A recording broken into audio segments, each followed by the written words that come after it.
Welcome to episode 96 of the Fly Route Podcast. I am your host, Anthony, aka Tony Playboy, aka Big Body Fournette, aka Kendrick Percocet, and I am here with the guys. Y'all got any AKAs for yourself? T.O., aka Twig Street, baby, aka Mac and Cheese, no coordinator needed, with uh, no base this week again. No base. No base. Hey, it's Cliff, aka the Glove, aka another one. Stole another one out in Texas. Boys, keep it moving. Sam, aka Hoops Dialogue, go follow that on TikTok and YouTube. If you're a fan of the NBA, putting out short form content daily. Vibes. We have an exciting show breaking down week 15 of the NFL season. Before we get started, make sure you like this video and follow wherever you're listening, whether that's Spotify, YouTube, Facebook, Twitter, etc. Live every week, 6:30, 6:45 Central at the Fly Route Pod. Let's get right into our recap with the players of the week from week 14. What we got, T.O.? So y'all already know, man. Getting here started with the offensive player of the week. It's a no-brainer this week. We got to give it to Baker, who the Rams called up 30 minutes before the game and was like, listen, we need you to come get us this dub real quick. So picking him up off waivers, man, had no time to gel with anybody, throw any passes, came in, got the job done, went 22 for 35 for 230 yards and a touchdown. It's just insane performance. Also, the Raiders deserve to lose the game out there doing the gritty over punts and getting all those penalties that also helped them lose. But also, we're going to give a special mention to Trevor Lawrence and Jalen Hurts, respectively, who also had some great performances as well. So definitely don't want to leave them out. Defensive player of the week, got to give it to my man Josh Uche from the Patriots, 5 tackles, 3 sacks, and 3 tackles for loss. Special mention with Brandon Graham from the Eagles with 3 sacks, 4 tackles, and a forced fumble.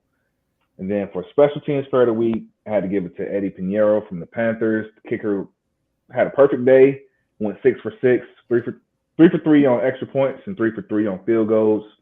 So he had a total of 12 points and a 30-24 win over the Seattle Seahawks, which was a pretty big win for them. And Coach Steve Wilkes got him playing really good down there in Carolina. So, he should be the man for the job, but that's all I'm gonna say. Look, I bet they bring in somebody random instead. They gonna hold. That's just their vibe. You know that. That's just their vibe. Yeah. Look, we want to get fast paced and get right into the no huddle for this week.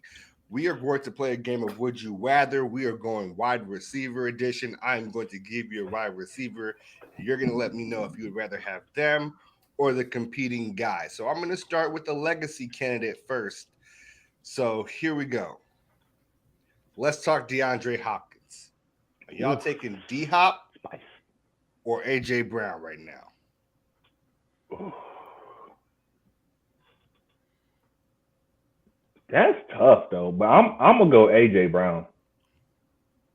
Like I really like D-Hop, and he's been one of the best receivers in the league for a long time. But the emergence of AJ Brown, his dominance is, we all know how dominant D-Hop is. Let me not say that he's not dominant, but the emergence of AJ Brown it has been crazy. And if we're going based off everything, based off like age and everything, I gotta go AJ. I think I got to go DeAndre Hopkins. I think that him missing a third of this season, we've gotten to see AJ Brown just do it for more of this season. And the Eagles offense has just been so much better. I feel like if you put DeAndre Hopkins in the Eagles offense, it looks pretty scary too.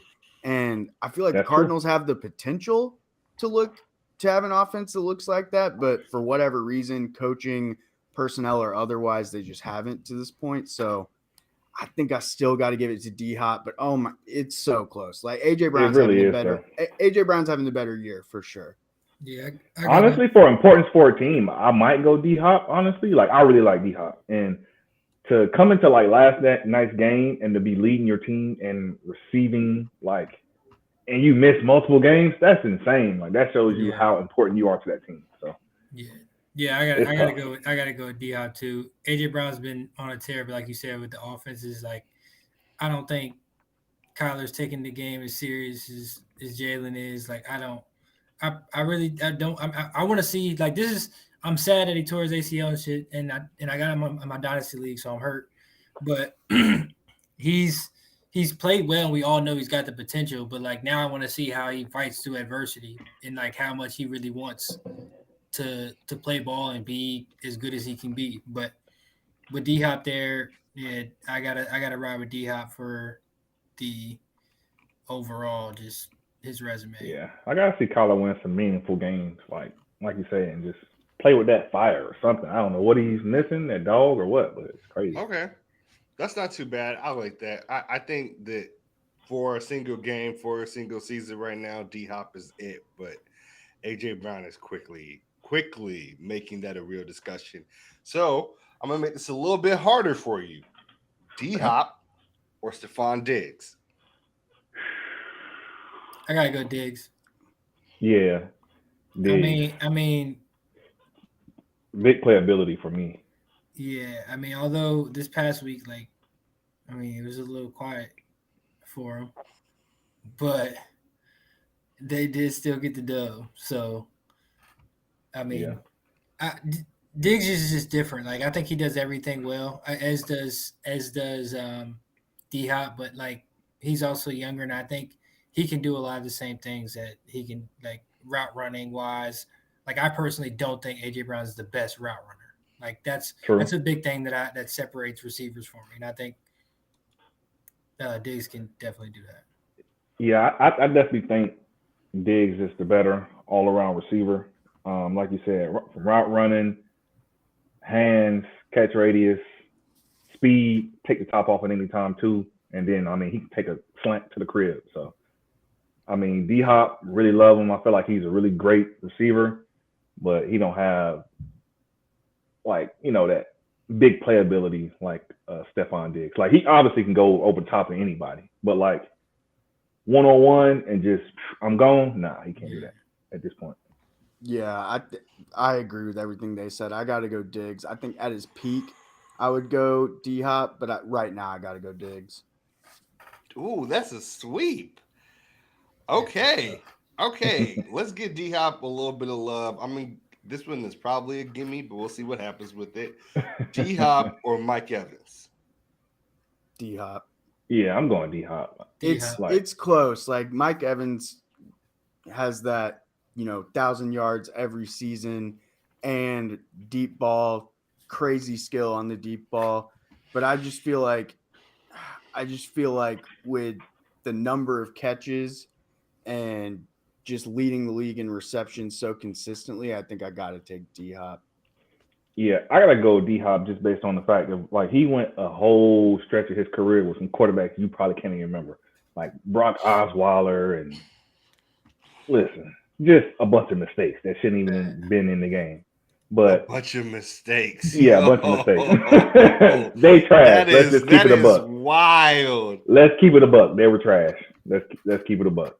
So wow. I mean, obviously Deshaun Watson was his best quarterback, but for some time before him, and then now he's a little shaky with his quarterback situation because Kyler is like, we don't know when he's going to play good. And then now, honestly, Colt McCoy is not a bad backup. He's decent, but it's not the same, obviously as a Kyler or something like that. But yeah, I gotta go D. I gotta go D. I'm a ride with D Hop too. Like I said, he's done it without the quarterback. I mean, he got Tom there. Like Mike Evans got Tom with him now. So and he's had quarterbacks that's going to sling the rock, even though Jameis hit a whole bunch of picks, but he gonna throw it out there, and that's the best kind of receiver to do it. Just throw it up. Hey, let Mike Evans go get it. So he's had guys that is gonna throw the ball, but just D Hop overall. I think again back to the route running piece. I think he don't drop the ball either. Yeah, that's true.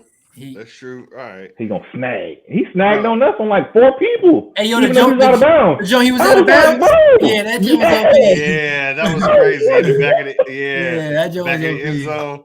He just caught that to catch it. Like it wasn't even anywhere. Nah. Yeah. He just I was caught like, that to let them know. bro, I was like, did he call that? It's 4 dudes right there. It was insane. It was insane. Fuck Right. Mike Evans. Who dat? Marshawn Lattimore owns him. We can move on. Oh, he do. He definitely does. All right. Let's talk about underappreciated receivers. I want to talk T. Higgins. T. Higgins is currently wide receiver 16 on the season, but doesn't get a lot of shine because of Jamar Chase just being otherworldly. So, T. Higgins or CeeDee Lamb? Hey, what's up, Cliff? Hey, I'm riding with my guy, man. I'm riding with CD. I like T. Higgins a lot, but he doesn't have the separation speed. He is a big body and makes great plays and like is a physical receiver.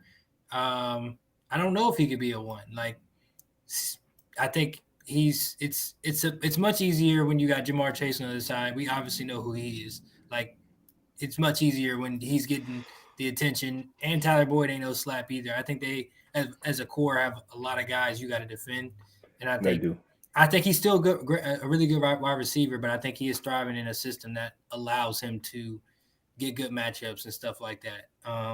CeeDee Lamb is the clear one, and we see he has times where he dropped balls and he like, what are you doing? I think T. Higgins dropped the ball too, though. Yeah, and I just like, but then he'll come and make a one-handed catch, and you're like, all right, like, yeah, all right, like he just, I think he's still going through like a maturity thing and like being him because that's who he is. They're expecting him to be the one, and I think he's just got some growing up to do, but I think he'll be all right. Yeah, I got to go with you on this one too. I feel CD. I would take CD if I had to choose between the two. Like you said, he does have some, occasional drops where it's like, all right, and then he'll the next play make a one-handed catch, and it's like, okay, like that's a ridiculous catch. But just from everything, like you said, like route running, speed. I mean, he can do it all. So. And I think he can do it all better than T. Higgins can, in my opinion. So I would take CD. This one is really tough for me. Yeah, overall. Yeah, this one's really tough for me because I think T. Higgins could definitely be a 1, but I think I got to go CeeDee Lamb too. For all the reasons that these guys just said, but I think this one's really close. But I just think that you put CeeDee Lamb with Joe Burrow as like the number 2 kind of receiver, he's probably putting up same crazy numbers T. Higgins is. We talking about Marvin Harrison, Reggie Wayne type numbers. Yeah, and then on the other side, you put T. Higgins as the number 1 with Dak. I think he still has great numbers too. So I think regardless of flipping the situation, I think it's really close. But I think I got to go CD too. I think CD he's a bit more polarizing than a T. Higgins though. Like, if you were to flip-flop them right now, I feel like the Bengals will be having more success than 100%. I think so. If CD was with the Bengals, they would be having more success than with T. Higgins then, in my personal. But T. Higgins is like, and I think the Cowboys would have less success with T. Higgins as their 1. I think so too. Like I personally just think Dak needs I think T. Higgins can run routes again, but he's a big body guy. Like Dak is putting it in a spot type of guy. But like I don't know, like maybe that'll help him in his putting it in a spot because you got a bigger target. But I just think the mouth dropped. I need to hear what he got to say about that too. I just think it's wild that like I do not think the Bengals would be better with CD instead of T. Higgins because what? Yeah, I don't. I would buy the Cowboys part. Right, because I feel like that element of speed that CD has is very important for the Cowboys offense in particular because he's their 1 and Dak isn't. Dak was never good for just like the big throw it up 50-50 guy. Like we saw what happened when he was trying to force it to Dez. It just wasn't really it for him either. Like so, like I'm with you on the Cowboys thing. Don't get me wrong, but on the Bengals thing, that's wild because that's Joe Burrow's ish right there. He's like, hey, yo, Jamar there somewhere. Hey, yo, T over there somewhere. And he gonna come down with that John. Like that is Joe Burrow's thing. Like, and we saw like a good, month of T. Higgins being their one and Tyler Boyd not showing up during that entire period of time. And they lost no games. And T. Higgins put up numbers. Like, I feel like this is a little wild for me. But you don't think with Joe Burrow, CeeDee Lamb would be like in that same situation as the one next to Tyler Boyd, say Jamar is out? Because I understand what you're saying about Jamar and CD kind of being a little bit redundant as both like deep ball receivers. But if you put CeeDee Lamb next to Tyler Boyd with Joe Burrow, I feel like CeeDee Lamb's probably putting up similar production to what T did in that stretch. No, you all said that they would be better with CD. I think they would be better with CD. Not that they can't both produce, because we know CD is the truth. But y'all said they'd be better with CD, and that's where you kind of lost me a little bit. I think so. I think he gets more separation with his route running and speed. And so honestly, I feel like his numbers would have been better if CD was in the position that T. Higgins was in. I 100% believe his numbers would have been better. Yeah, I mean, I hear you. Like, and I don't even think T. Higgins is just a deep ball guy. He's physical, but like T. Higgins can run the whole route tree and be physical with that. And like they be catching them boys and going with them. I'm with you. T. Higgins. I mean, CD got really that big playability really too. Close. No, hey, he'll catch the screen and get missing. I'm gonna drop these stats right here, what they got for the season, and just let y'all. So that's not a good thing because one's a one. I know, but two. Like no, that's like very deceptive. Because one is the one and the other is the two. But I don't think it's as far off as you think it is. That's the thing. Okay. So CD's got 74 for 961, 6 touchdowns, and averaging 13. T's got 60 for 861, 5 touchdowns, and averaging 14.4. So, like, technically, T. Higgins. Hey, but listen though, we ain't gonna sit here and make it seem like Dak won out for an extended period of time, and this man done had Joe Burrow for the whole time, and Jamar was out, so he should have got more targets during that time. We ain't gonna sit here and act like that didn't happen. And he does have Jamar there as the one, so he not getting the number one guy every game. No, I'm saying he was out for a little bit of time, so that's what I'm saying. But he was out for a little bit, but T. Higgins mainly was playing as the 2. Yeah. Okay, I'm feeling this. Let's keep it moving, and I don't like to slander this man because we are pro him on the podcast. But T. Higgins or DK Metcalf? T. Higgins for me. I think DK Metcalf has way more potential and showed it early. Like year 2, DK Metcalf was insane, but at this point, T. Higgins has just kept up his production more. And he has Joe Burrow. I understand that. But at this point, I can only go off of what I've seen, and I got to go T. Higgins. This one is tough. I'm not going to lie to you. It's supposed to be tough. I'm going to go DK just off of what I think he's still like I don't think he's matured either. Like I think he's still like getting to his full potential. I don't think he's there yet. And he literally could be like a dominating force. Like with his speed and size, he's just as big as Higgins, but much faster than Higgins. Like and rocked up. Johnny That's Bravo. what I'm saying. So like if he locks in and is who he's supposed to be, I think it's a no-brainer. I think we still like T. Higgins a lot, but I couldn't pass up DK. Yeah, it's tough, honestly, like you say, but in this case, I probably would have to agree with Cliff and go DK, just based on his potential to dominate. Because honestly, I think he can have like an effect, like I ain't gonna say like Calvin Johnson or something, but when you look at like their body styles and stuff, like Calvin Johnson was ridiculous. Johnson was also an elite route runner. Yeah, but that's what I'm saying. Like DK, that's something that you can fix though. Like you can fix your route running. You can get better as a route runner. That's technique. But you can't. You You're not gonna, as you get older and stuff, you're not gonna get faster. And if you T Higgins, you're not gonna get up to DK size. That size and speed, you're going for potential, you can't teach that. What you've seen so far. I mean, Because you can't teach size and speed. DK's still been really good. I mean, they winning games out there in Seattle with Geno, so like he's still been really good. I think he has his drop troubles just like CD, but I think it's DK. I mean, he had his games where literally he's taking over the games. So like if he can continue that, I feel like the biggest knock on him, like you said, is maturity and route running. If he can improve those, like they done drop the bag off. Like there's no reason why you're not going to work. So for me, I think if he can get better with his route running and he can improve his maturity or get more mature, then I mean, no brainer all day in my opinion. Okay. All right. Let's keep it moving. We're actually gonna get off of T. Higgins because we've been here for a while. We're gonna touch on the last set of guys, and I'm gonna talk really young receivers, first 2 to 3 years in the league, and we are going to talk Amon-Ra St. Brown. Who is spicy? Yes, he is. Yes, he is.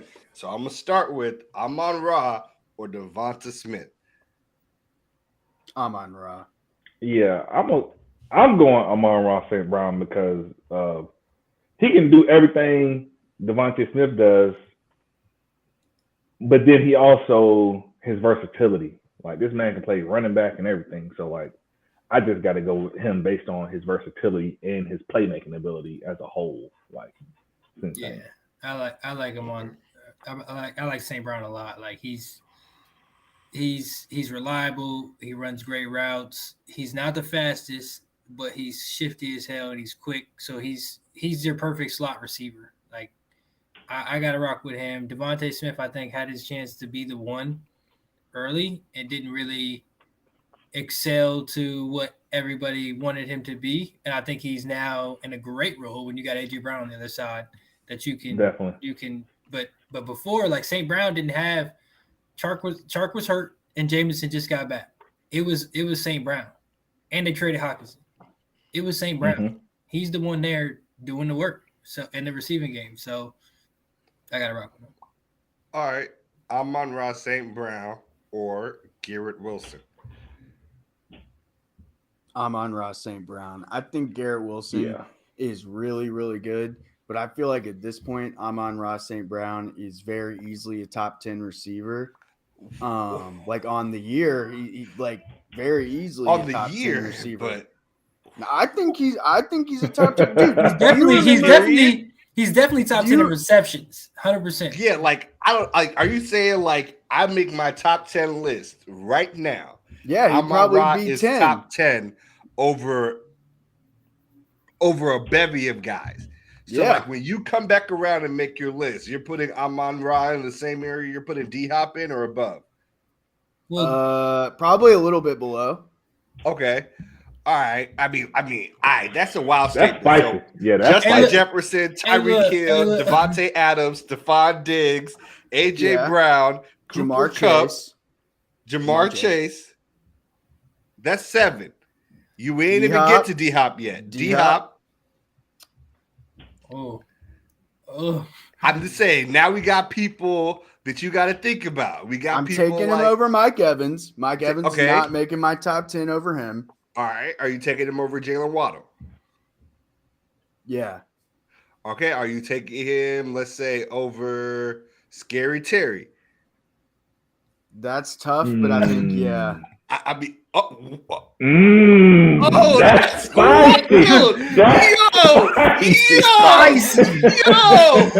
Yo, Debo Samuels. Amon-Ra. Hey, we might have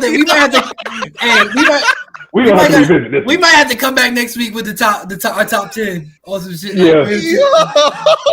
We gonna hold up. I'm looking up Scary Terry's stats real quick. I'm shook. Scary Terry has been a little bit better than Amon-Ra this year. I'm just shook. Oh my! Yeah. Like I really thought when I got to that 8 spot and started naming people like Debo, Waddle, Scary Terry, he'd be like, oh, okay, maybe I'm a little too hot. He was like, no, I'm with it. I'm with Bro, it. he's that guy.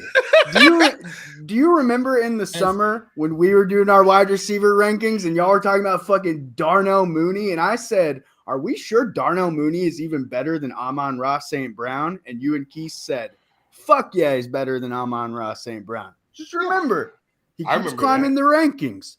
Never wrong, just early. Hey, so listen to Never this. wrong, just early. So listen to this, Bars. Sam. So you got Tyreek, Jay Jettis, Stephon, Cooper Kupp, Devontae Adams, D Hop, Jamar Chase, AJ Brown. I mean, on this list they got Mike Evans and Scary Terry.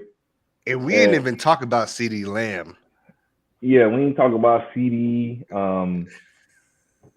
I mean, who else will be? I mean, Tyler Lockett is wide receiver 8 on the year, but let me not talk about that. What is Amon-Ra? 6. Okay. But he also was missing other guys to throw to instead of him while Tyler Lockett is splitting. Okay, we didn't talk about like Mike Will and Keenan Allen too. Keenan Allen I'd have up there too, but no one else loves the Chargers skill position players as much as me. So I just left it alone. Like I'm like Keenan Allen is a top 5. I think I'm with y'all. Amon-Ra is not top 10, but I think he's in the top 15 conversation. 15 Okay. for sure you can talk about. Yeah. Okay, yeah, we can talk about that. Okay. When y'all started naming more guys, I think it quickly like fills up because I can't put him above Keenan Allen. Like, hey, we ain't talking about Plant Boy either. Fuck that, bro. He ain't playing All right, we got mad into this one. Let's roll off of the no huddle and get into the news with Sam. All right, so we're gonna start off with the injury side of the news, which is ever evolving, and there's way too much to even name every player's missing practice. But there are some notable people that look questionable going into this week. First is Russell Wilson. He's in concussion protocol. He didn't practice today. If he isn't cleared through protocol by Sunday, Brett Rypien, is that how you pronounce his name? Yeah, Rypien. Rypien. He's in line to make his second start of the season. But on the bright side, Randy Gregory's 21-day practice window is open where he can come off IR, and they're hoping that he plays Sunday against Arizona. And speaking of the Cardinals, what a game this is going to be. The Cardinals placed both Kyler Murray and Rondale Moore on IR. They're going to miss the rest of the regular season. And Colt McCoy is set to start the rest of the season. He's one of the most experienced backups in the league. So that might not be the worst thing for the Cardinals at this point. The Falcons placed Marcus Mariota on IR, meaning that him along with Kyle Pitts will miss the rest of the season.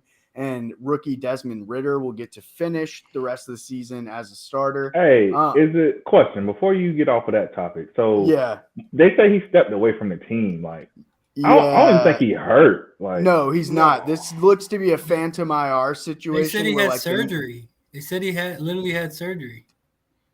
Was it a real surgery or like a cleaning things up in his knees? That's what they're saying. So they said he was having a chronic knee issue that he was playing through, and that he decided to get surgery on it. And the reports are saying completely independent of being sat for Desmond Ridder, if you want to believe that part. Okay. Now, the part that's interesting about this is the fact that he is not going to rehab with the team. Yeah, he left the team. That's the thing we're talking about. Which is for sure what makes it look like not necessarily a real injury, because sure, maybe you're dealing with knee pain all year and that's something that you're going through, but every player's dealing with something. Like every player has an injury at this point in the season. And then you get benched and decide to get surgery on that injury. I think it's a way to like leave with your tail kind of like tucked between your legs without looking like you quit on the team, but it looks like he quit on the team. Okay, but like if he actually needs surgery, like because like the knee thing's a thing, but he was everyone needs surgery in the NFL, bro. Give me a second. Like if they're gonna play Desmond Ridder anyway, and that probably means that the Falcons will not be your home next year, shouldn't you get the surgery now so you're ready for training camp next year? Sure, but then listen. show up on the sidelines and like support the team still because they're paying you and you like signed up to be That's on the team for a year. What I think it is he got benched, and from the Falcons' point of view, I believe from the Falcons' point of view, they're like, listen, we finna bench him because we not finna make any noise this year. We're not finna make the playoffs. So we just drafted this guy. We want to see what he can do, get him some experience now. So heading into next year, we already know what we're working with. And Mariota, obviously, we know at this point he's getting older, and he, barely made the cut to the Falcons for real, as like, getting a starting job. So at He this can't point, even throw. Like his shoulder is like this is not an insult. He had a shoulder injury that makes it like the first literally thing he said, he impossible for can't him to even throw. Like his How you a quarterback shoulder, and can't throw? his shoulder's messed up. Man. That's why he was running so much and wasn't throwing the whole season. But they were winning more than Yeah, they expected, so it was fine. It was True. he did what he needed to do. He played a few games. They got him because they wanted to make sure they had a Q because they drafted Ritter the third. So like they was just like, all right, we'll have a Q. Like, and now we're like, all right. I mean, now you've been exposed in the last few weeks where you can't get it done. The height Yeah, of he was just like a bridge. Yeah, I think he was just like a bridge for that's them. all it was. And now you let it ride. And I'm actually not mad about this. I lost Kyler Murray for the season in my dynasty league, but I drafted Ryder in our rookie draft. So finally getting the benefits of that just in time. But yeah, I hope he comes out there and is successful in that offense, kind of like he showed in the preseason. But I mean, it is preseason. I'm gonna throw him some bail. He did just have a daughter, so he might be like, "I'm gonna just rehab and spend time with my family because I have a newborn at home." Sure. Which is fair if he ain't gonna That play makes a lot of anyway sense. because he's on IR because he Yeah, just got his knee. we ain't cleared. frying him. We just want to know what Nah. happened. Man, Like, Sure, Sam what's the said he real couldn't reason? throw. He was getting fried. Sam said he Bro. couldn't throw. Bro, why can't you just not come to anything team related, Go but to the show games. up to a game and stand on the sideline in your clothes? Like that's like 3 hours out of your day, I'm out of your not. week. I'm not touching You that. got to travel right? too, though. Travel with the team, all of Yeah. that. That's true. I'm not touching all that. All right. I'm not touching all that. I'm just saying I'm gonna toss him some bail, and that's what the bail is. But I'm not touching I just want to anything. know. I'm not frying them because I think the Falcons is looking into the future and they're like, we know you're not the guy. This is who we drafted, who we believe can be the guy. You bridged for him. And I mean, I think he was just salty that he was getting benched. Is why he stepped away from the team. And they're like, oh, we're going to place him on IR. He's hurt because he's not going to be showing up for any kind of team functions and stuff. So, hey, IR. So you don't think the surgery is real? It I could think he be. had a surgery. Do I think he needed to have the surgery and that is a season-ending surgery? No, I don't think it was that either. Yeah. I agree. Yeah. Okay. Okay. So I'm glad we paused on that because that's not quite a tee off, but it is something noteworthy, and it's like being kind of weirdly and vaguely reported. But the Falcons head coach at least seemed to kind of like imply he doesn't know what's going on. He just left and doesn't really. No, It wasn't. that's wild. Not the coach being like, yo, I don't know what that man doing. He be out here, yo. Like that's wild. That's excessive. Y'all gotta let him live. All right. I'm not even a Mariota fan, but I'm just like, let him live. The Ravens are also dealing with quarterback injuries. Lamar's still dealing with his knee injury, but on the bright side, backup Tyler Huntley did practice today. He's been dealing with concussion symptoms, but it looks like he's going to start. Tyler Boyd and T. Higgins were both limited participants in practice for the Bengals, which is something to watch out for. They're on a hot streak. Losing those offensive weapons would definitely hurt. Trevor Lawrence didn't practice today. He has a toe injury that he sustained in the game in Week 14. The Raiders could have both Darren Waller and Hunter Renfrow return. They've both been activated off IR, and their 21-day practice windows have opened. So if they practice within those 21 days, they'll be activated, and they're hopeful that they can have at least one of them back. It looks like Darren Waller is more of a probable to play Sunday, but it looks like Renfro could too. The Steelers are really banged up. Kenny Pickett was limited in practice today with concussion symptoms. Najee Harris and Pat Fryermuth did not practice. And for the 49ers, Brock Purdy is questionable. Jimmy G's still out, so that leaves some room for concern. Deebo Samuel's also out with an ankle injury, but it looked like it could have been a really scary knee injury, so there's silver lining there as well, that it's not as bad as it looked. Non-injury news, just a couple of quick hitters. Zach Wilson's been elevated from third string to the backup behind Mike White in the game plan for this week, which maybe indicates that he's gained some favor back with the coaching staff or the locker room. And NFL executive Troy Vincent says there will be a healthy discussion on making roughing the passer calls reviewable as the NFL goes forward into the off season and next season. And for the last thing in the news, I want to. Well, sorry. You don't think so? Bro. Do you remember when they made pass interference reviewable and then they just basically never overturned anything and it was just completely worthless? Blatant shit. Yeah, bro. Like the league just ain't built. Ego is a hell of a drug. Yeah. The league's not built to be honest enough for that to be a real thing. That's just my take on it. That's gonna be some nonsense. And it's gonna be frustrating because everybody's gonna be like, bro, that's the whole reason why y'all made it reviewable.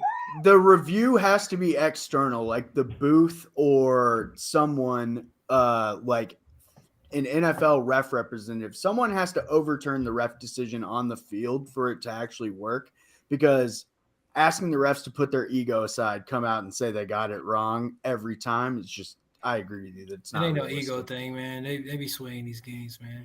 They want to they want to control these games, man. And it's not an ego more so from the refs. It's from the league. The league's the one that make these damn decisions whether they gonna make it reviewable or not. And the refs ain't the ones. The refs just like, oh, I mean, shit. If you make us review it, hey, what you want the call the playoff? What you want the play to be? The playoff game, the Vikings and the Saints in the playoffs. Oh, that was egregious. With Kyle Rudolph. I've never seen nothing. That's a pass interference that you missed. Okay, you didn't see it live, but you go back and look at that. The full extension catch. Like, I think they was like, yo, we can't do this. Like you can't do that. And then they kept the call. It was a touchdown. They kept the call out. And after that, what wasn't the Saints got robbed on another It was the Rams the next year. Non-playoff. No, and that's after they got rid of it because it only lasted for a year. That shit was only around for a year. And that was bad too. The Saints caught the bad end of it both ways. And hey, bro, that shit fluke, man. They don't want to look at that shit because they want to stick with the call on the field. The things that can be reviewed will be reviewed, but you know what it is. All right, yeah, he ain't lying. I'm with. Hopefully they bounce it out somehow.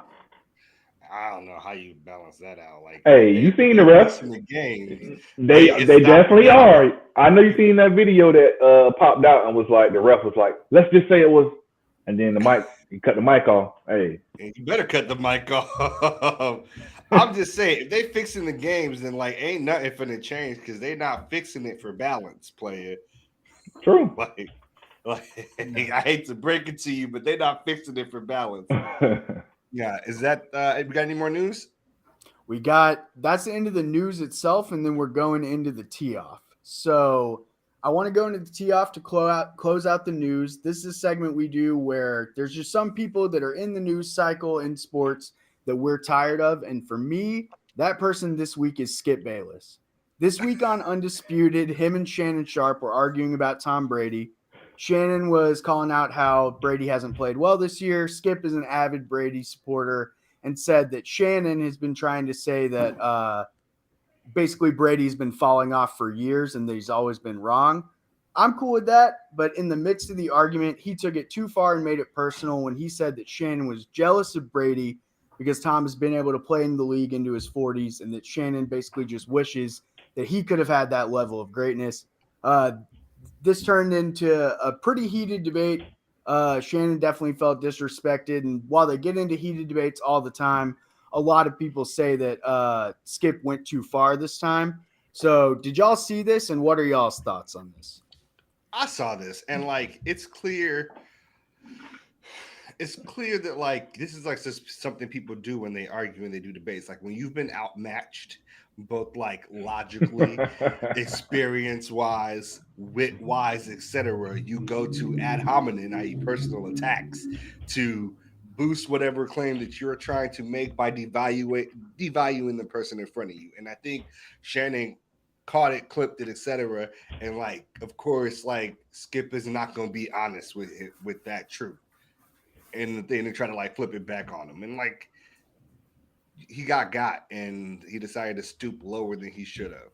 But I don't think anybody is surprised about this type of behavior from Skip Bayless.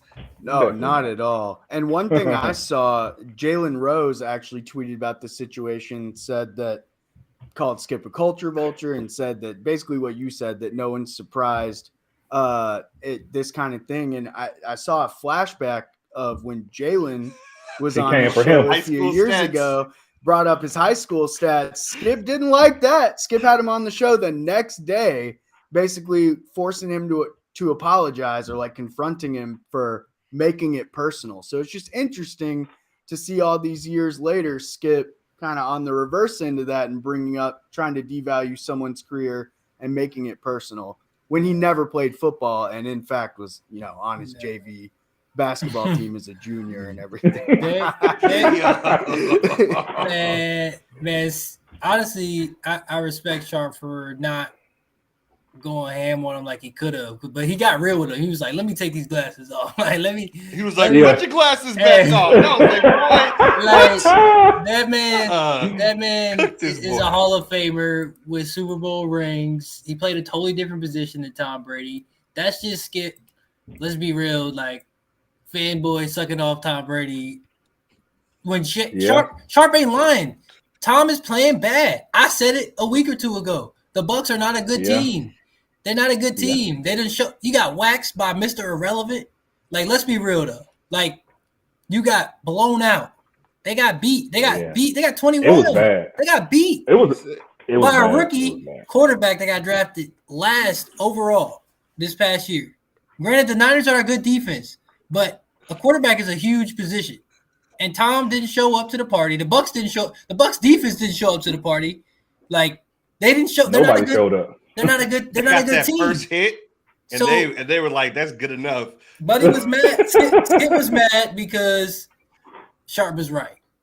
It's the truth, honestly. Yeah, like when people do start to hit you with the truth, and it's the truth, that's when I feel like people tend to like stoop low and take the personal shots. I do think that he, overstepped for sure, but it's nothing that they can definitely come back from that. That's just a normal argument. I'm sure we've all had arguments with siblings, friends. That's a coworker though, bro. You know what I'm saying? Like but they already beef daily. They get paid to exactly. They beef daily, and I'm sure they're friends outside of just working on the set and talking sports. So I would guess, or I would hope at least, that Skip probably apologized off camera, either after the segment or the next day. Like they've probably, like y'all said, had arguments like this all the time, either on or off camera. They may not be best friends, but I'm guessing they'll figure out a way to not best friends, things. But I'm sure they're cool. Like, they got a relationship because they work together. They gotta have some. Yeah, they might just have a working relationship. Yeah, that's what I was thinking. I'm like, how many people you work with that you really rock with like that? It's like y'all cordial, y'all ain't got beef, but if y'all were just cordial and y'all ain't really had beef before, and they do something like that, y'all might go from cordial to beefing. Like that's all I'm saying is that's the type of thing that takes you from cordial coworker to beefing coworker easily. We gonna see how they looking on these next few episodes. But hey, Shannon Sharp just might be better than me. I ain't afraid to say that. Like he just might be better than me. Like that's not crazy to think. Agreed. Right. Yeah, that's it for the tee off. What we got next? Facts. We got a new segment. We're changing our fantasy segment a little bit. And this week we're going to try to be predictive, get y'all some must start or potential sits. And our fantasy boom bust this week, we got Cliff breaking it down for us. All right, so I got a few boom players for this week. I'm gonna start with George Kittle versus the Seahawks, who are ranked 31st versus tight ends. And I think with Debo being out, he's gonna have to step up and take some of those targets and be who we know he can be in the game that they need to. I mean, in a divisional game, they need to win. Um, I just think Kittle's, and he can definitely be that in the pass game and in the run game as a blocker. So I think he's going to turn up, and I definitely think he scores this week with them being so weak against tight ends. My next one is in the same game with Christian McCaffrey versus the Seahawks, who are 31st versus the run game. I think that's just, I mean, he's in a position just to eat and have a Christian McCaffrey type day.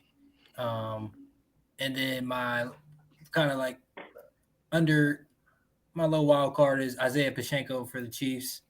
I think he's been on the verge of having that breakout game. Like, just he runs hard. Like, he's a solid player. He sees the hole. He gets upfield. Like, his his motors. He's got a high motor. He's always going. If y'all ever watched him play, he's just boom next down, boom next down. He's trying to get up before he even done getting tackled. Like, boom next down. I think he's just on verge for a big game versus the Texans, who are 32nd versus the run game.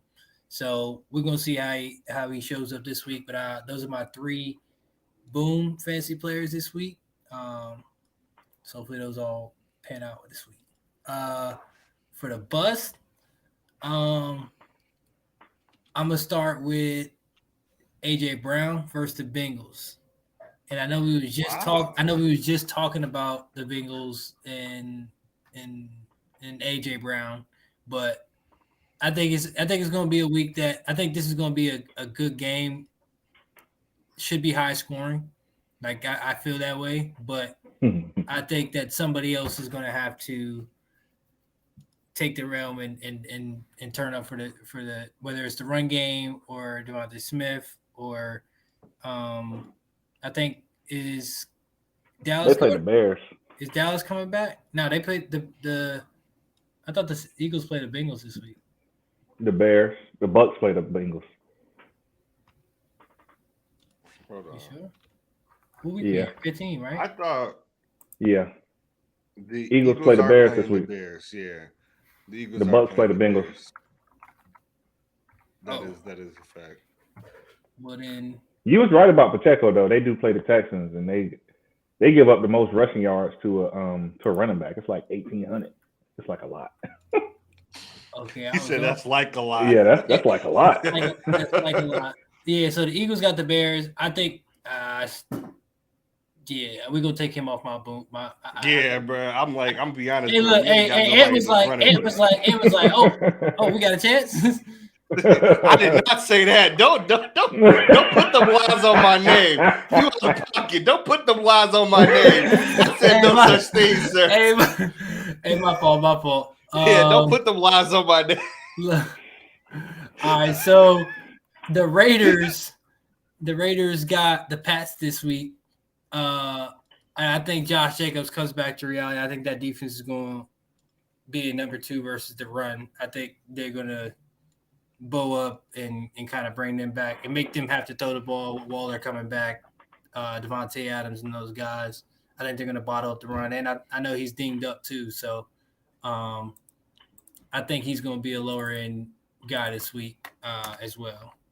And then my other one, I'm going rock with Trevor Lawrence because he plays my boys. And we've played solid against Qs, forced turnovers, defensive line getting after it after the quarterback. So I think, and we 5th against quarterbacks this season. So I think Trevor Lawrence has a down week this week after being pretty solid the past few weeks overall. I actually really like that Trevor Lawrence one because this is kind of like if Trevor does it, that's gonna be an ascension game. Like people gonna Yeah. really be like, "Hey, yo!" Like we know he did against like the Ravens, but the Ravens be selling. Like they love selling, like they do. Like like he's done. Like, but if he do it against them, I feel like we're gonna feel like that hit different because the Cowboys' defense they like that. Like everybody in agreement. Yeah, So I do think he's gonna have a down game, but if he doesn't, like that's gonna be like a signature game for Trevor Lawrence. I think like that's agreed. valid. I think it's gonna be a good Agreed. game, even though I mean, we just had a good game with the damn Texans, who was 1-10-1. And I'm sitting there looking like, why is this I just try not to even get upset over it no more. We in the game with the goddamn Houston Texans, but we're gonna see. I think the Jags are a better team overall, so we're gonna see if we can come back and play like we supposed to for 4 quarters. Maybe it was that. Maybe y'all just played down to him, honestly. If that's a Cowboy special, I ain't gonna. Let's be honest. The Cowboys love doing that, They did. playing down to their competition. Yo, come on did. now. Don't act like I'm lying. No, you're not. Like Yeah, don't act like they I'm do. lying. I mean, and then man, we gonna see this week if they play down and if they can do it. It's really just want to see if they can do it for 4 quarters. If they can play like they supposed to for 4 quarters, even 3. Like just show me consistency. Don't give me 1 quarter where you scoring 20, 21 points. You and said then, I will take 3. and then give me 2 quarters where you score 3 points in 2 quarters. Like I don't want to see that shit. Like that's not consistent offense. That's just be consistent. And we're gonna see what happens this week. Okay, that's not bad. That's not bad at all. We got up next. I think it's Tio with the RPO. But did you have Yeah, so anybody else? No, that's it. I bet Tio with the RPO. all right. So this first question actually for you, Ant. So will Justin Fields ascend to become one of the NFL's better quarterbacks by the end of the season and heading into next season? I'm gonna run with this because he's already there, in my opinion. Like the combination of his rushing ability and his passing ability already puts him at the high end of quarterbacks in this league. Particularly just what he can do rushing the ball. Now, what's missing is giving him the weapon that elevates and shows his passing talent to the level that needs to be. Like, you know what I'm talking about. Like Josh Allen gets Diggs in a different stratoverse. Jalen Hurts against AJ Brown, Mr. 1K, in a different stratoverse.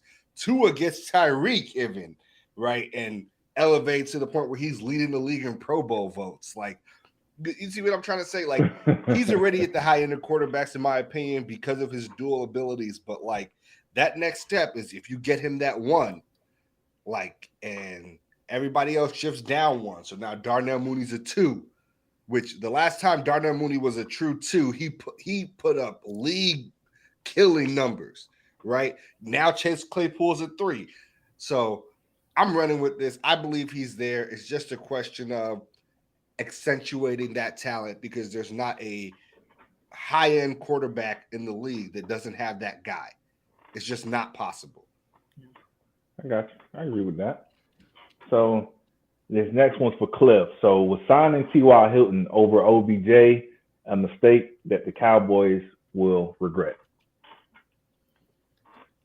I think we just went with depth. I think we're like, I already said we weren't going to sign OBJ. I'm pretty, even before the whole, I said we weren't going to sign him. Yeah. It wasn't going to happen. You said Jerry be BS. BBS, man. Y'all went with availability at the moment. Right. Much. I mean, this man went on, all 3 of these teams took him on essentially like a day out. Like, like took this man on a whole tour, wined and dined up, did all this shit. And he like, yeah, I don't even feel like I should play in the regular season. And teams are like, we trying to be a higher seed. We trying to get you incorporated in the offense. You're not about to just show up and we ain't seen you run or do nothing and play. Like OBJ, nice, don't get me wrong, but you coming off a major injury and you 30 years old. Like we don't know. Like nobody knows. So I think we just went with we getting James Washington back, who I have zero expectations for. And we're like, okay, we get James Washington back. I do like CD and Gallup as the 1 and 2. I think Noah Brown makes plays every now and then, but he's not. I mean, I think you just get him for depth. So you bring in Ty with Washington and Noah Brown. I think you have a good solid rotation at 3 where you can get guys on the field that you trust, because I don't think they trust anybody after that. Jaden Tolbert, the rookie, ain't doing nothing. Fahenko ain't doing nothing. Turpin, I don't think they trust on the field yet. I mean, after he They did only this trust him for punt, returning the ball. That's it. and he had his first muff, which was a big one this past week. But I think they just wanted depth at receiver. They just wanted to be able to have guys that can play and be veterans, run routes, get open for Dak, and run the offense. I don't think they wanted to pay Me personally, Odell all that money, and he can't. We ain't even see him do nothing. What was all that money though? Like that's what I'm saying. People keep being like all that money. Like, what was Odell asking for that makes us confident to be like all that money? That's the only thing. He originally came out and said he wanted a deal like Michael Gallup, which I think he asked for that because Michael Gallup was coming off a torn ACL, and I guess that was that was a guy that just got paid right after that. To know, I gotta see exactly what. I don't know. The crazy thing is, like, but he came out and said that it was like, and I was like, I mean, I think he got. I know you wanted a multi-year deal. That's what I heard at first. Yeah, I mean, honestly, I'm taking that gamble of OBJ ceiling over T.Y. Hilton. Like, when the last time anybody talked about T.Y. Hilton, even when he was playing? Like, look, I ain't say he was somebody that even when he was playing. And look, I ain't say it was the right decision. I'm just trying to make it make sense for what they did it for. I'm not from their point of view. That's no knock. Like, T.Y., he was the man back in the day. Look, he was the man. He was the man, homie. He was, but his fall off. It's night and day, and he's not that same burner. I'm sure he's not the same burner anymore, and he was always hurt. So, you finna bring somebody in he's gonna come in. I'm not praying this on anybody, but he's been injury prone. So this is a classic Jerry Jones move, bro. Pay somebody cheap off the hey, we just gonna see if we can make this shape. We got James, we got Ty. Man, James Washington is not good. We saw this man. He been out all season, bro. He been out all season. He been hurt. I know. Yeah, he's not bad. I just don't. He's not bad. I mean, he could barely be. He was barely a 3 in Pittsburgh. Like. But okay, Pittsburgh is a different. Like, the way Pittsburgh gets receivers and wide receiver talent, that's saying something. Like, he was there with Claypool, Deontay Johnson, like they got guys there. They consistently keep a stable of guys in Pittsburgh. Well, we gonna see after he coming off that foot injury, but that ain't. I guess Jerry believe in him like you do, so we gonna see. I ain't say all that. I ain't say all that. We gonna see. He was hurt. I just say he was hurt. So, like, let's just give that man a break. Yeah, this next one here, since we're gonna get off of James Washington, and this next one here for Sam. So is the last hoorah? Is this the last hoorah for the Saints? So they sacrificed a lot of draft capital for Olave and Trevor Penning. Plus they're projected $55 million over the cap in 2023. As of right now, they have about a 15% chance to make the playoffs. So I think if they win this week, it's like you go to like a 1 in 5 chance or something like that. But is this y'all last hoorah down with Nola? I'm going to pass on it. I think this year is the down year, the retooling year. And I think that the Saints always figure out a way to be flexible and make it work with the cap. I don't see a complete rebuild coming from the Saints. I see more of a retool. For example, I don't know Mike Thomas's future on the team. I think that's someone that they could definitely move off of, especially with how good Chris Olave has been playing. And there are two things that make me hold out hope. One, is that we don't know where Sean Payton is coaching next year, and the possibility of a Saints reunion is always a thing. Especially, it's been reported that he's interested in coaching in LA, returning to the Saints. We haven't heard much about the Cowboys rumors we were hearing kind of when his year off / retirement was first announced. And the second is that I think a lot of the problems come down to Dennis Allen and the scheme and system rather than the players themselves. I think the Saints have the personnel to be competitive without having to completely rebuild. And I think if Jameis is given a chance, then they would have looked a lot better this year, at least offensively. Again, it comes down to the system and play calling. But I mean, I think you're just capped when Andy Dalton is your quarterback and then Mike Thomas is your number one receiver and misses the whole season again. But I see another year of Olave development coming, and I think they can retool around this core group rather than having to try to trade everybody.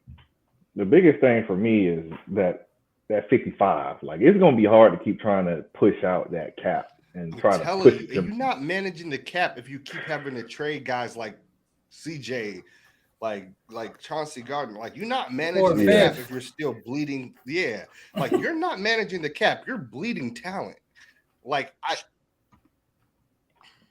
they do have a lot of talent. I'm not gonna lie, but like it got to be something up with the coaching because there's no reason why Jameis isn't y'all starting quarterback. Like, there's just no reason for that, no excuse for that, in my opinion.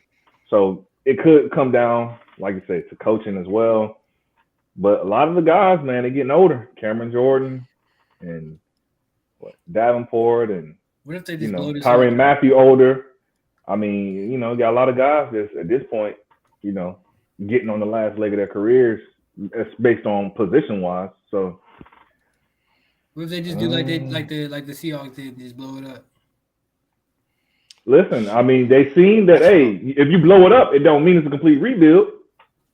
So it might not be a bad thing. The thing is, the Saints gave up their pick, which is supposed to be the biggest piece. They gave up that pick, and I mean, yeah, they gave up a lot of draft capital for that. So our last question here, just as an open floor. So, do y'all think Jimmy G and Brock Purdy may have convinced the 49ers that it's time to move on from Trey Lance? Nah, just because it's not time to pay him yet. Like, if it was time to pay him, I'd be like, okay, yeah, I'm with you. But just because they have some flexibility before they have to pay him, no. I think what it's done for them is they now 100% know that they ain't got to mess around with Jimmy G again this offseason. Like, if he keeps playing this well, They just get to know, like, we'll move into next season with Purdy on the roster and with Trey Lance on the roster, and we will figure it out from there, right? And I think that is really what it's done for them. It's like there should be way more confidence in that instead of like, what do we do? It's like, okay, if he doesn't work out, he doesn't work out. But like, it just honestly worked in their favor that they didn't get rid of Jimmy G. Right. But then he got hurt, obviously. But he won in games, yeah, he won us some games and stuff, and he knows the system. Like, they already know what they're going to get out of him. So like, I feel like it worked in their favor. But then like, at this point, it's like, obviously he got hurt, but now you got two young guys. But it still worked out because it allowed Brock Purdy to end up playing scout team for like the most of the season, really, because Trey got hurt like week 3, 4. It was really early, right? Yeah, it was early. Yeah. So like that moved him to scout team where Jimmy would have been before, and then like he got all those reps playing against their great defense. So then he got in and he was able to get busy. So like I think they've gotten really lucky with the way with the way things have moved so far. Definitely. And like it's hard to be mad at that for them. Okay, agreed. So that was it for the RPO, unless Sam got a little something to add on at the end. No, I definitely agree with Anthony. Vibes. So what we got now is the game of the week with Cliff. Game of the week, I'm rocking with the Dolphins at the Bills. I think it's gonna be another solid game. I think everybody should be playing. I think all the key players for the most part, if I'm not mistaken. So besides Von Miller, obviously, and which is going to be a difference in this game, obviously as well, because I mean he affects that game. I want to see Tua come back to life and play like he played when the season started because he ain't looked that great the past few weeks. So we gonna see what this game about, but I'm excited to see this as a big game, divisional game, means a lot for the division, and where these teams fall. So that's my game of the week for week 15. Yeah, I like While that we one. are here, does anybody actually buy the league has figured out to a whole thing and like now it's gonna get real difficult for him narrative to starting We the can hold this Bills? conversation for the 5 fly. If All you right, want that's to. facts. All right, let's move right into the 5 fly then, because it's building and it ain't quiet neither. Let's start with that game and let's just start with that question. So the first one I have, I'll just give you all the line real quick. The Bills are at home and they're favored by 7.5 points. So to start with Anthony's question, do y'all buy the kind of narrative that defenses have figured Tua out? Because the Dolphins have scored 17 points in both of their last 2 games, and they only had 219 yards of total offense last week against the Chargers, which was their second lowest of the season and lowest game that Tua's played in. So, what do y'all think The about Chargers not nice neither. Like Yeah. the Chargers not really like that. Like none of us think the Chargers are really like that. Let's be honest. Yeah. I mean, it's tough. Like, I'm not even going to necessarily say everyone is figuring them out. I feel like it's more about like the ebbs and flows of the season. Like, he started off really hot, then he hit a rough patch, and then I feel like the whole season he's been the highest rated quarterback in the NFL. So we haven't been able to see that the past couple of weeks. But I feel like, I mean, the ebbs and flows, like we're bound to see that guy again. Like, I don't feel like that's gonna. I feel like it's gonna come back. Like, I'm not saying I want him to come back and just torch the whole AFC East because that ain't what I want. No, that ain't what I want. But will I think he'll come back to life? I do think so, and I think Mike McDaniel will come up with some game plans to, put him in position to succeed. So I definitely think so. Yeah. Okay. Just some context for people who might not remember. This is the second time these teams have played. They played week 3. The Dolphins won that game 21-19. Josh Allen went crazy. Like stat wise, had 400 yards and 2 touchdowns, but ended up losing that game. The Bills have won 4 games in a row. They have a great defense, but the only time they've beaten an opponent by 8 or more points this season when the opponent had a winning record was week 1 against the Titans. Wait, how you got a winning record week 1? I was going to clarify that. Against a team with a winning record currently, Okay. was week 1 against the Titans. The Titans are the only team currently with a winning record that they've beaten by 8 or more points. And that was all the way back in week 1. And the spread is 7.5. So what do y'all think? Do y'all like the Bills at home? Bills by 7.5? Bills by 7.5. I'm taking the Fins just because the thing is so large, the spread is so large, and like, no. I'm gonna let everybody else go. I feel a little bit torn because I'm not accounting for the weather in Buffalo, and that weather. Yeah, that's big. That's big. The Dolphins had an air conditioned practice with it turned down to like 20 today. What that's gonna do, boy? If that snow start hitting, nice try, nice try. It's something, but it ain't that. I don't see the Bills beating them by 7.5. I can see 7. So 8. Right. I don't see them beating them by 7, but so I'm taking the Fins, but I do think that the Bills are gonna win the game. Yeah, I think I'm gonna take the Fins too with such a large spread. I mean,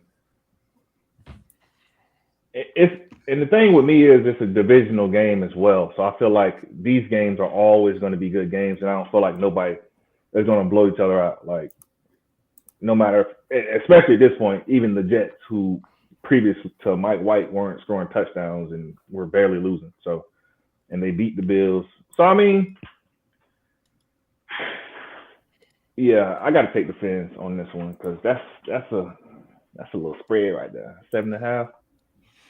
Anthony? I mean, we didn't even lose by that much, and our offense wasn't Yeah, shit. yeah. I'm looking at this and like they lost to the Chargers by like 17 points. I'm not the Chargers, the 49ers by like 17 points, but the Chargers by 6, man. The Bills. I'm gonna go with the Dolphins as well. No, fuck it. I'm going with the Bills. I'm going with the Bills. I'm going with the Bills. Like the Bills offense still put up 20 on the Jets, and the Jets defense is crazy different. Like They are good. it's crazy different, and like the Dolphins only put up 17 against the Chargers. Like I just I can't. I want to take the Fins. I just can't do it.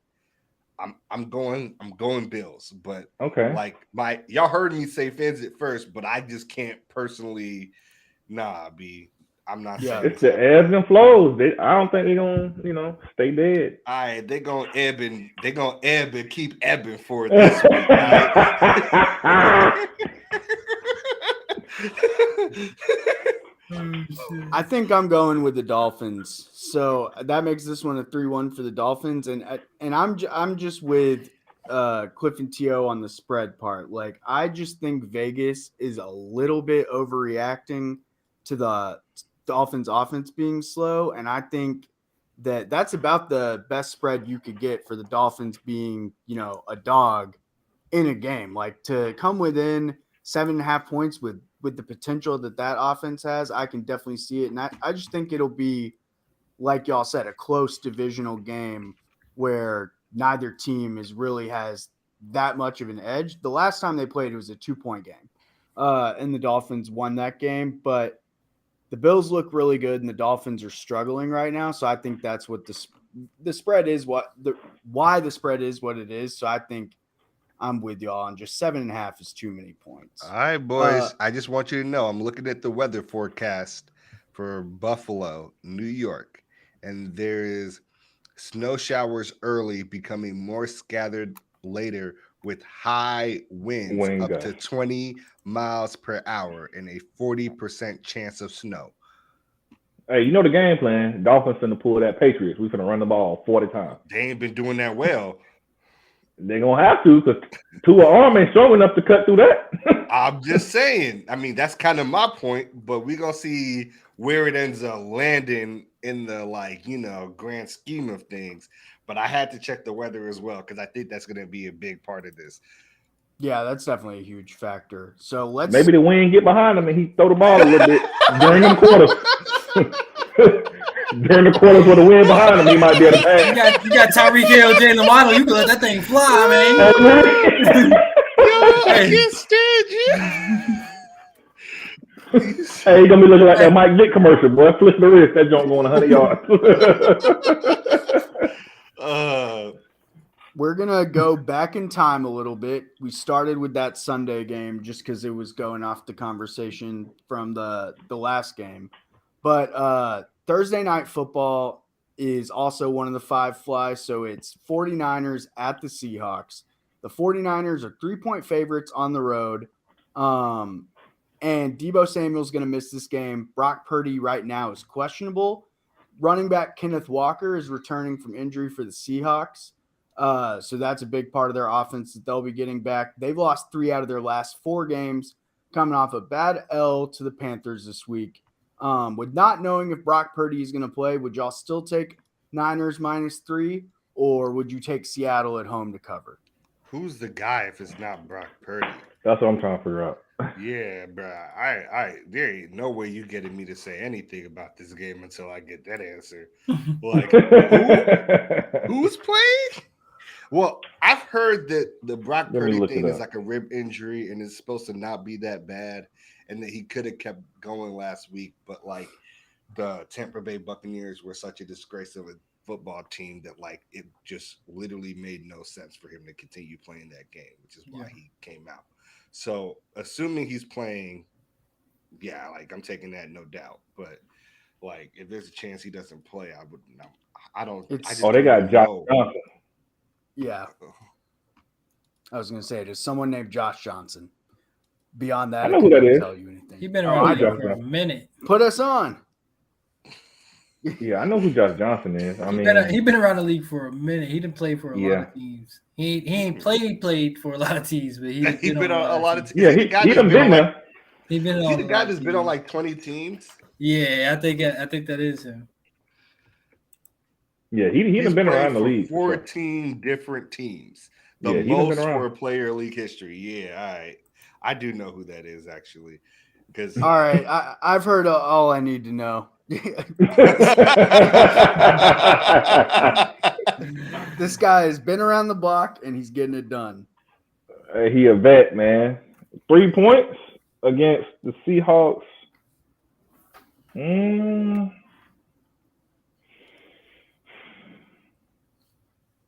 it's crazy because I better get up against them last time and they drugged the Bucks. So I don't care who the quarterback is. I just got to go with the 49ers. Like they just playing good team ball. Like even with one of the most important positions being a question mark, they just playing good team ball right now. So I just got to go with the Niners and the Seahawks. Like I said, been struggling lately as of late. Not sure why, but they've been struggling, and the Niners are, a pretty hot team right now. So I just got to go with the Niners here. Yeah, I'm probably rocking with the Niners too. I think the Seahawks could surprise some people if they play much better than they did last week against the Panthers. But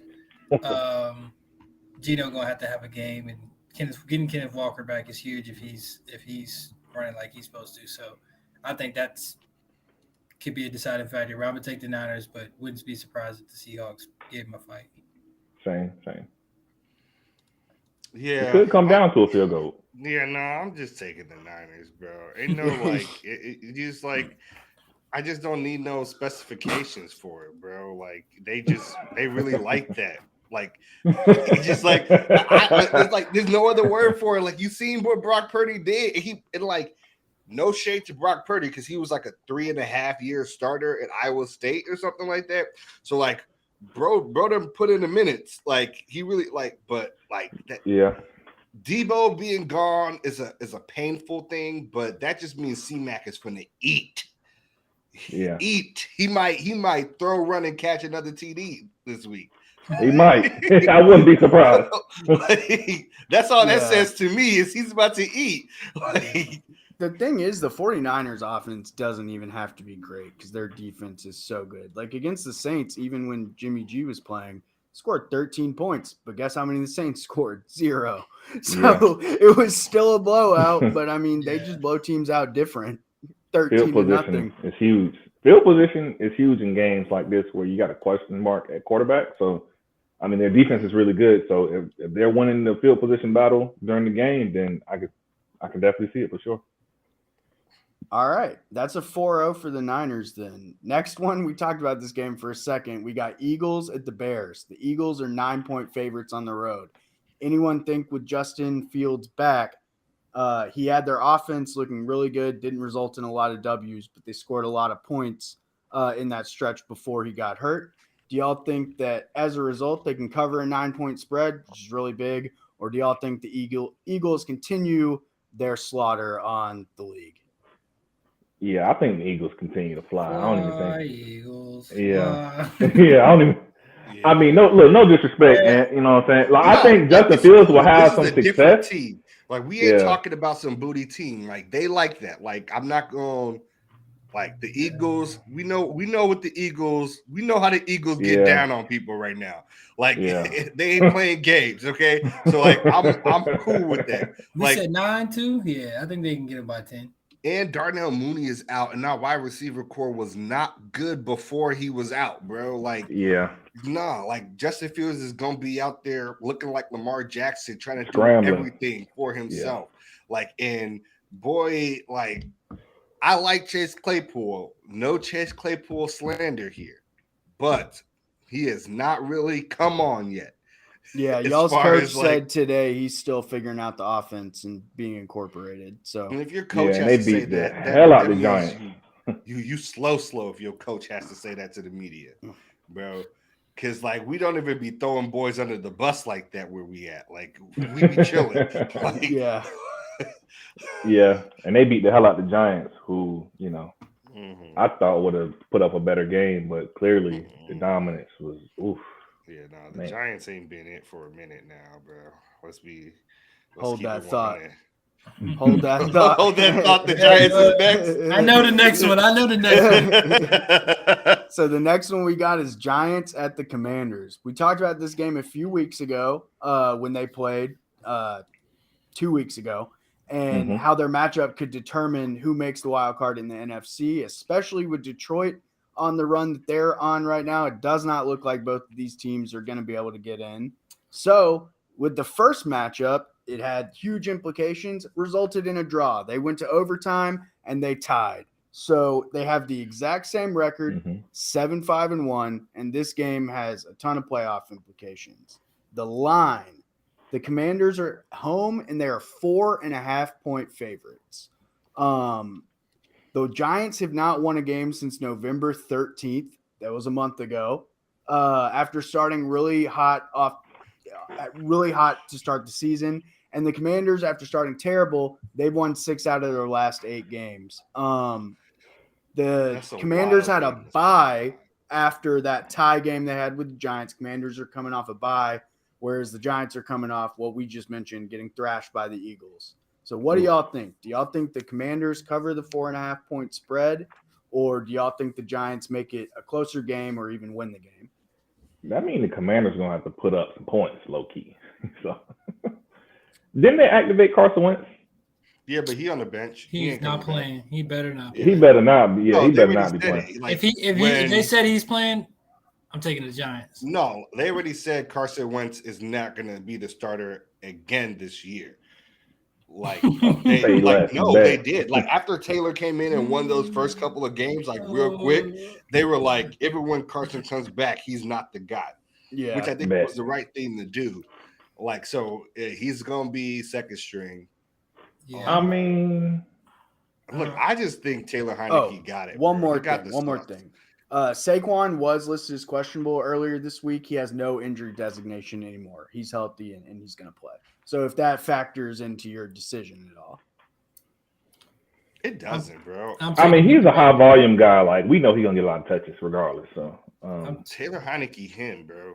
Like, let's be real. Relax. So you're taking the Commanders? Yeah, I'm taking the Commanders. Taylor Heineke, him, bro. Like, Relax. no, I'm not going to relax. No, I'm not relaxing, sir.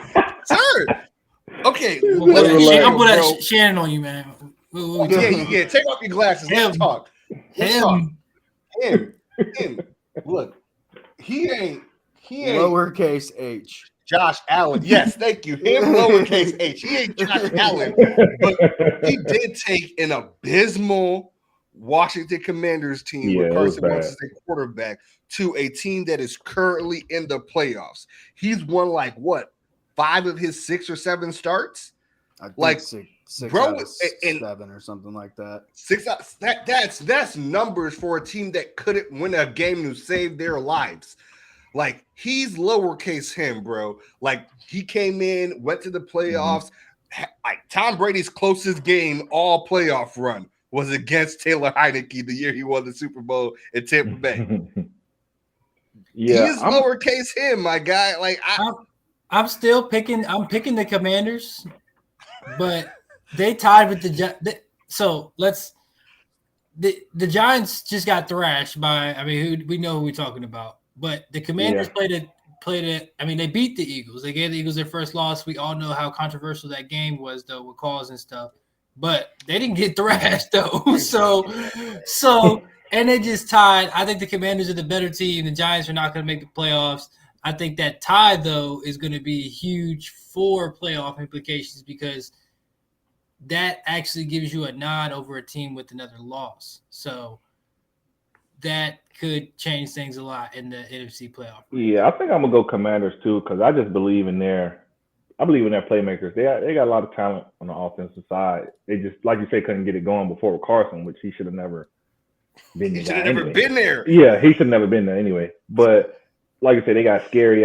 They got Curtis Samuel, who man is finally playing games. You know what I'm saying? Instead of being on the sideline the whole season. I mean Gibson, he been running really good. Brian Robinson has been playing good as well. So I'm gonna rock with the Commanders. 4 points. I like it. I think I'm gonna go with the Giants. If I was betting just who I thought was gonna win the game, I would bet Commanders. It would be a 4-0. But with this being a tie last time, I just see this being a field goal game, especially with both teams it being a must win to go to the playoffs, basically. I just think the Commanders probably win by a field goal and the Giants will probably cover. Okay. What are the chances they see tie that. again? That would be wild. That Yo. would be so funny. That would be wild, bro. All right, so we got a 3-1 for the Commanders there, but a 4-0 on we all think the Commanders are going to win the game. And then to close it out, we got the Bengals at the Bucs. The Bengals are a 3.5-point favorite in Tampa. Like I said in the news, T. Higgins and Tyler Boyd are limited right now, whereas the Bucs had Julio Jones return to practice this week. Joe Burrow's also been a bit banged up, but he was able to fully practice today. Do y'all think the Bengals keep their run at the end of the season going, just like they did last year, or does Brady bounce back and shut up the haters after being destroyed by a rookie quarterback last week? Nah, I can't side with Brady no more this season. He's finna get whacked this week by the Bengals. The Bengals about to tax. 3.5-point favorites, Bengals on the road. Oh, yeah, I'm taking that. Yeah, that's too it was close. so disrespectful last week against Brock Purdy and the Niners. And I took Brady to, cover that game and win that game. But It don't sound like it was disrespectful now. Listen, yeah. Yeah, I got to rock with the Bengals. I mean, like you said, they getting hot at the right time. Joe Burr, I mean, we know how he be slinging the rock out there. And for the Bucs to just look like they just got no fight in them, look like they're getting out coached, out schemed, out played, everything. So, I'm rocking with the Bengals. Let's be messy real quick. Have y'all heard the Brady changing the game plan the night before rumors without the coaches? Yeah. Oh, for real? That's actually what Skip and Shannon started arguing about initially that led them down that rabbit hole. But yeah, apparently Brady just doesn't watch film all week and is trying to change the game plan. I don't know about he doesn't watch film all week, but I do know they're no, they were fighting over the fact that Shannon was like, do you think Brady watches more film than the coaches? Yeah. The coaches spend 20 plus hours a week watching just film, not even the rest of the stuff they do. And that was where that argument started, but more so just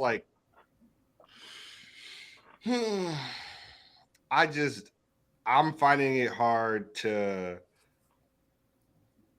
believe. Well, I'm not finding it hard to believe, but that would explain a lot. If they had a whole game plan, they practiced a particular game plan. Even if that was the case, they won't have no success before that game. No, I think it's it was a leak of this is something that's been happening this season. Oh, okay. Tom the night before changes the game plan and they ain't even practiced the new game plan. Well, they practiced the old game plan all week. That could explain a lot then. that would be a little wild to me. Yeah, if that's true, then that's wild. And that could explain their offensive struggles. But yeah, they haven't been having any offensive success.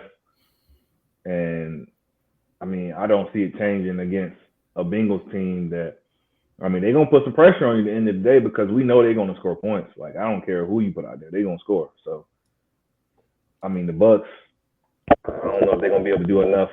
At this point in his career, Julio coming back don't scare me. It don't put. I don't think he put no fear in nobody's heart at this You point. said But Hooli who? yeah, he.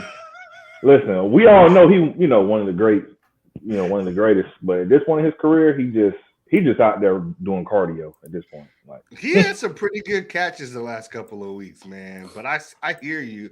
Like Julio on that team does not strike fear into many men's heart. yeah, he's not the same player. Like, he don't have the same impact on the game that he used to. So No. So Yeah, I he think don't. we're all in on the Bengals then. Yeah.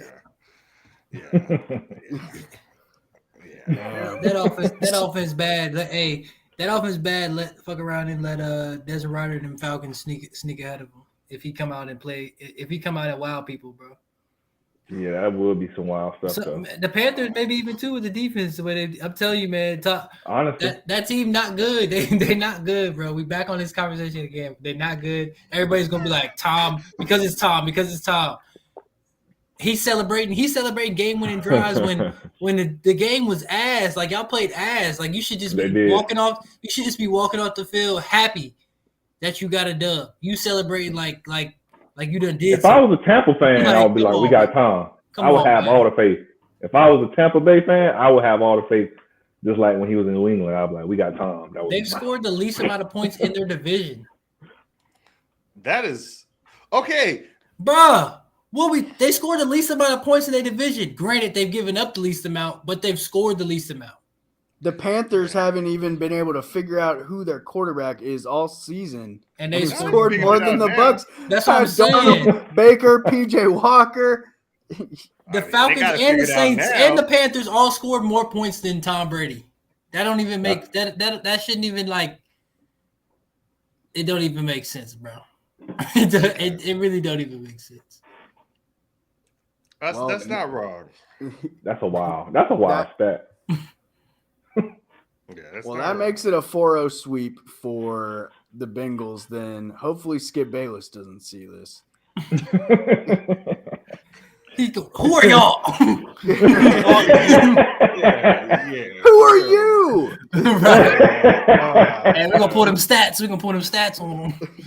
I mean, Yeah, he don't want to get started. He can pull my stats. yeah, that's what I'm about to say. I'm like, I don't know if you want to pull T.O. stats like that, bro. Like, T.O. was him. Like,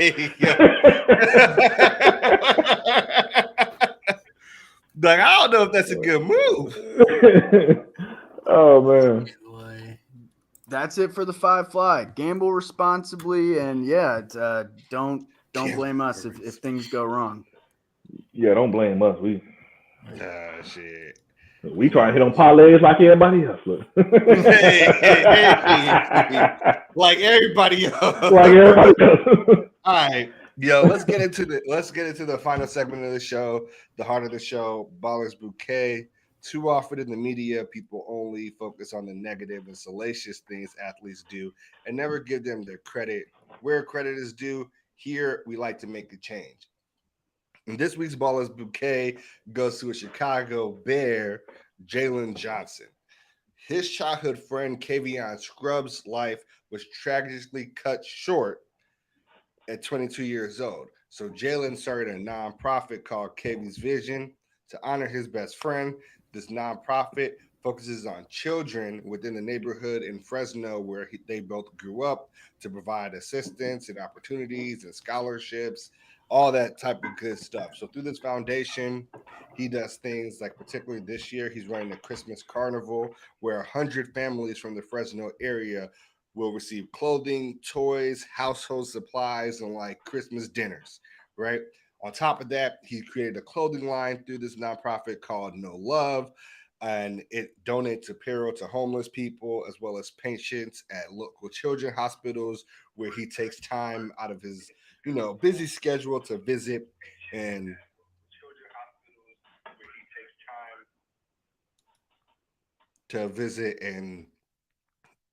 just impart his time and feeling with them, etc.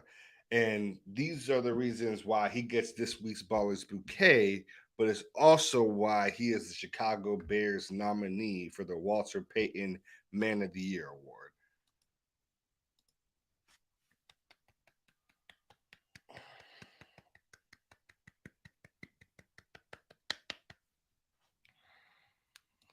All right, so that is it for episode 96. I appreciate everybody that came through, rocked with us, whether it was on YouTube, Spotify, Facebook, Twitter, Apple Music. We appreciate all of y'all. We are quickly approaching episode 100, only 3 episodes left. So if y'all want to hear anything, want us to talk about anything particular, you can always hit us up, theflyroutepod@gmail.com. We'll get your mail and we will incorporate it into the show. But appreciate everybody, and we can't wait to give y'all episode 97 next week.